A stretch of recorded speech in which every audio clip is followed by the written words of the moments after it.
কেউ যদি কাউকে কোনো মিথ্যা অপবাদ দেয়, যে কাজটা সে করেনি, যে অপবাদ দিবে সে মরণের আগ পর্যন্ত ওই অপবাদের কাজ নিজে না করা পর্যন্ত সে মরবে না।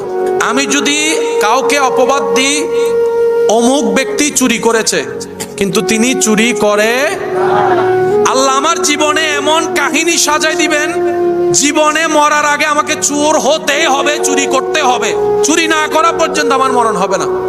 যদি সেই ব্যক্তিটা ধৈর্য ধরে আল্লাহর হুকুমের অপেক্ষা করে।